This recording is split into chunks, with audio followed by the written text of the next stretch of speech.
Yo et bienvenue pour le deuxième épisode de Star Résumé, la série où je résume les films de la saga Star Wars. C'est parti. Des années passèrent après la guerre de Naboo, que j'ai résumé dans le premier épisode, donc je vous invite à aller voir cette vidéo. Padmé Amidala, qui est devenue sénatrice, se rendit sur Coruscant pour assister à un vote, pour voter, car c'est le principe d'un vote, si la République doit avoir une armée ou non, car à cette époque la République, donc les gentils, sont en guerre contre les séparatistes, qui sont donc les méchants. Sauf que la République ont seulement des Jedi et quelques soldats pour combattre, alors que les ennemis ont des milliers de droïdes de combat à leur disposition. Donc une armée serait bienvenue. Mais depuis son arrivée sur Coruscant, la sénatrice subit de nombreuses tentatives d'assassinat contre elle. Le Sénat envoie donc 2 Jedi, Obi-Wan Kenobi et Anakin Skywalker, qui a bien grandi depuis la guerre de Naboo, pour protéger la sénatrice. Les 2 Jedi retrouvent la tueuse qui a encore essayé de tuer Padmé, et les Jedi cherchent à savoir pour qui elle travaille. Sauf que quand elle s'apprêtait à leur dire, une flèche empoisonnée lui arrivait dessus. Les Jedi ont juste le temps de voir que le tueur portait une armure mandalorienne. Le conseil Jedi, dirigé par Maître Yoda et Mace Windu, décidèrent donc d'envoyer la sénatrice avec Anakin sur Naboo pour la protéger, pendant qu'Obi-Wan cherche le tueur. Donc Anakin et Padmé Amidala partent clandestinement sur Naboo, et là-bas, voilà.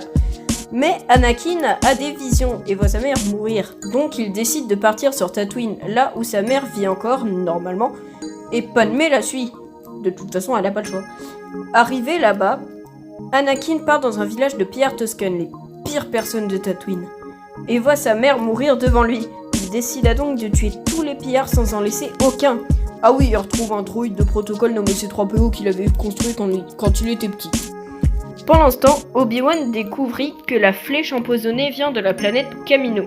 Le Jedi se rend là-bas et découvre qu'une gigantesque armée de clones est en construction et que la commande est passée il y a plus de 10 ans, alors que le vote n'a même pas encore eu lieu. Obi-Wan trouve le tueur mandalorien, mais n'arrive pas à l'arrêter. Cependant, il arrive à coller un mouchard sur son vaisseau.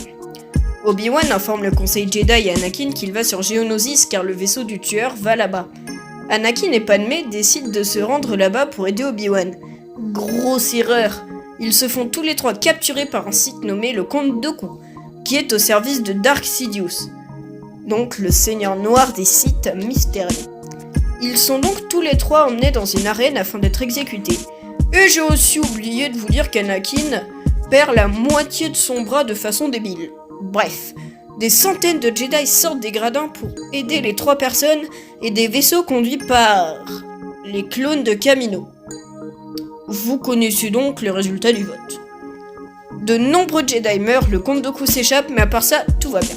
L'histoire se termine avec Anakin qui a maintenant un bras droit robotisé et Padmé qui se marièrent sur Naboo en secret, car je rappelle que les Jedi ne sont pas autorisés à aimer.